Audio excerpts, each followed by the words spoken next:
Jangan lupa like, komen, dan subscribe channel YouTube TVRI Bengkulu dan nyalakan lonceng notifikasinya.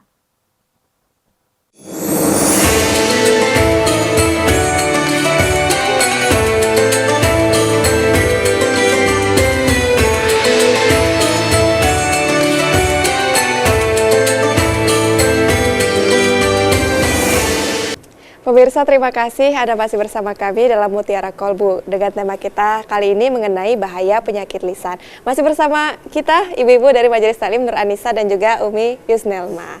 Nah, Umi ini tadi oleh Ben kita ini menyampaikan lantunan yang isinya astagfirullahaladzim, dimana ini seringkali ketika salah ucap atau berkata sekiranya lisannya digunakan untuk hal-hal yang buruk misalnya langsung istighfar begitu. Nah, Umi, ini kita akan masuk ke sesi tanya jawab ya Umi ya, boleh ya? Mungkin dari ibu-ibu bagi yang mau bertanya boleh perkenalkan diri terlebih dahulu.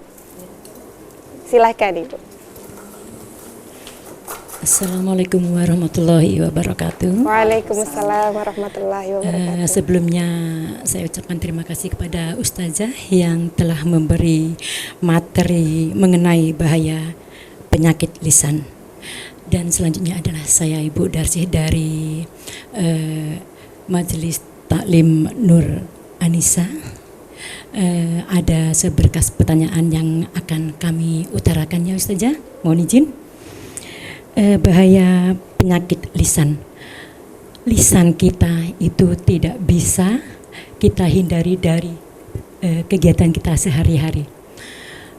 Ketika kita bicara, itu selalu kita berhati-hati agar tidak menyinggung perasaan orang, agar tidak menyakiti hati seseorang.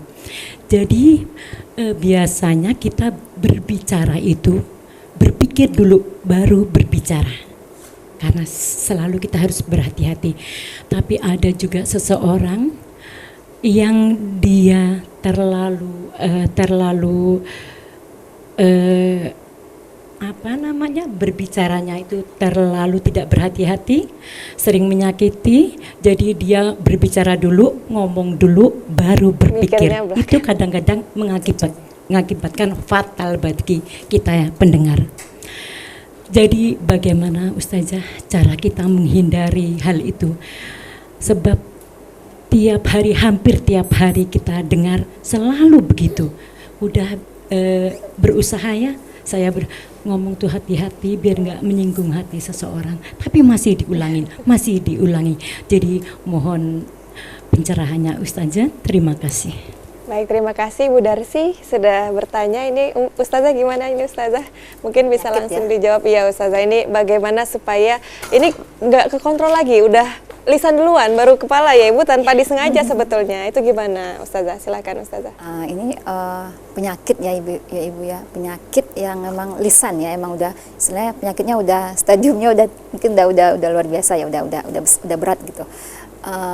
Semua penyakit lisan itu ataupun semua penyakit lisan hati, ibu-ibu harus kita tahu bahwasanya lisan itu adalah cerminan dari hati. Dikatakan oleh dari asar sahabat bahwasanya untuk melihat seseorang itu lihatlah bagaimana lisannya. Lisan itu adalah cerminan hatinya. Nah, sekarang yang kita harus obati lisan dan hatinya kan. Nah, untuk mengobati lisannya berarti kita harus mengobati yang sumbernya dulu dari hatinya. Penyakit hati. Tadi dilagukan oleh Masnya ya, penyakit hati ada apa aja ya, obatnya ya. Nah, itu 5 diantaranya tadi ya, apa? Salah satu istighfar, terus apa? Sholat malam, sholat 5 waktu, terus sholat malam ya, tahajud, habis itu baca Al-Quran. Oke. Ini yang 5 ini merupakan ibadah semua Ibu ya, rangkaian ibadah mahdhoh semua, rangkaian ibadah yang berhubungan langsung pada Allah Subhanahu wa Ta'ala. Jadi kita harus istilahnya memperbaiki hubungan kita dengan Allah kita, dengan Tuhan kita. Jadi perbaikilah ibadah kita, ibadah harian-harian saja seperti sholat 5 waktu, sholat subuhnya, zuhurnya, usahakan lakukan dengan baik seperti itu. Ibadahnya, ibadah yang wajib saja dulu lakukan dengan baik, karena tadi nggak ada obat hati yang paling mujarab kecuali dengan sholat. Sholat ini luar biasa ibu-ibu. Jadi kalau saya bisa katakan sholat itu adalah healing terbaiknya seorang muslim. nggak perlu dia healing ke jauh-jauh kemana-mana lah. Bagaimana untuk memperbaiki jiwanya, memperbaiki dirinya, cukup dengan sholat.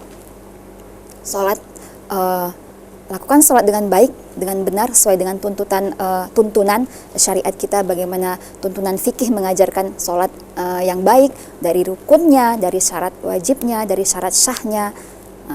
Harus kita perhatikan sholat ini, karena sholat ini adalah tempat kita beristirahat yang paling baik, tempat istirahat yang paling nyaman tuh di sholat lah. Kadang terbalik kita ya, ketika sholat pikiran kemana-mana ya ibu-ibu ya, atau pikiran ke dapur, atau pikiran kemana kunci. Kadang tuh jujur saja dapat tadi yang kunci yang hilang ketemunya di sholat ya. Saking nggak fokusnya sholatnya seperti itu. Jadi sholat ini adalah tempat kita istirahat kita yang paling baik. Karena kenapa? Karena itu adalah hubungan kita langsung pada Tuhan, hubungan kita secara personal kepada Allah gitu. Ketika sholat itulah Allah mendidik kita bisa dididik langsung oleh Allah Subhanahu Wa Taala, dengan syarat kita melakukannya dengan baik, sesuai dengan tuntunan seperti itu. Pelajari bagaimana sih sholat yang baik itu seperti apa. Oke, kalau sholat berarti kita harus ada wudhu. Nah, perhatikan juga wudhunya yang benar seperti apa. Itu rangkaian ibadah. Nah, jadi perbaiki sholatnya, perbaiki semua hal yang diharuskan dalam sholat seperti apa kita pelajari. Kan ada ibu-ibu ya, buku-buku tuntunan sholat. Pelajari itu ibu-ibu, karena kapan lagi kita merasakan nikmatnya sholat itu, mumpung kita masih hidup. Bahkan orang-orang yang sudah meninggal, apa katanya, kalaupun kami bisa dibangkitkan kembali, kami ingin sholat. Itu aja mintanya kan. Sholat itu yang mereka minta, nggak ada yang lain. Jadi perbaikilah sholat kita, perbaiki, mumpung kita masih diberi nikmat sehat oleh Allah Subhanahu Wa Taala, perbaiki ibadah-ibadah kita ini, sholat. Terus selanjutnya kalau bisa tambah dengan bacaan Al-Qur'annya. Karena tadi selain sholat, ibadah yang paling baik untuk memperbaiki hati kita, untuk menyembuhkan hati kita, itu adalah Al-Qur'an. Itu jaminan dari Allah Subhanahu Wa Taala. Kenapa disebutkan dalam Al-Qur'an Al-Qur'an itu adalah syifa'ul linnas. Jadi obat penawar atau penyembuh penyakit hati, penyakit batin. Itu memang dengan Al-Qur'an. Banyak rutinitaskan bacaan Al-Qur'annya. Al-Qur'an, setelah itu jangan lupa ibu-ibu, Al-Qur'an itu bukan hanya penyakit jiwa atau penyakit hati, tapi dia juga adalah penyakit obat atau penawar penyakit fisik. Nggak percaya ya? Gimana nih Ustazah itu? Iya, ceritanya. Karena disebutkan dalam Al-Qur'an itu adalah Al-Qur'an adalah syifa, obat penyembuh. Itu masih umum kan, penyembuh penyakit yang disebutkan penyakit jiwa. Namun jangan salah, Al-Qur'an itu adalah obat penawar penyakit fisik jasmani. Ada penelitian dari seorang dokter ya, dokter di S3 di Indonesia, saya lupa namanya, dari itu Ibu Mbak Ranti, Mbak Julia, dikatakan bahwasanya semakin banyak kita berinteraksi membaca Al-Qur'an itu, satu hari minimal 2 juz lah, itu penyakit-penyakit seperti kronis seperti kanker dalam tubuh kita itu bisa mati. Masya Allah. Bisa dia diam ketika dibacakan Al-Qur'an, dia diam. Bayangkan loh ibu-ibu, kanker itu kan dia makhluk hidup ya, dia ketika dibacakan Al-Qur'an aja dia diem. Masa kita ketika dibacakan Al-Qur'an kita bicara, ngobrol seperti itu kan? Harusnya kan kita diam. Kenapa? Allah bilang dalam Al-Qur'an, wa idza quri'al Qur'anu fastami'u lahu wa ansitu. Dan jika dibacakan Al-Qur'an maka diamlah kalian, perhatikan, simaklah dengan baik-baik. Karena apa? Karena organ dalam tubuh kita aja ketika dibacakan Al-Qur'an dia diam, dia tunduk kepada Allah Subhanahu Wa Taala. Bayangkan ya, harusnya kita yang berpikir, berakal sehat, kita harus lebih meresapi ya. Ini lebih ibu, bagaimana indahnya Islam ini, indahnya agama kita ini. Jadi Al-Qur'an itu adalah obat penyembuh penyakit jiwa dan juga penyakit batin, penyakit fisik. Kalau kita yakin dengan sepenuh hati, dengan catatan membacanya dengan kapasitas yang banyak seperti itu, minimal 2 juz lah satu hari seperti itu. Baik Umi, jadi dari sini dilihat ya Bu ya, berarti memang tidak menutup kemungkinan bagi yang sudah melaksanakan sholat, membaca Al-Quran juga diuji dengan harus menjaga lisannya dengan baik berarti ya Umi. Nah caranya istiqomah dengan sholat, dengan lebih meresapi lagi, kemudian membaca Al-Qurannya juga begitu ya Umi ya. Baik.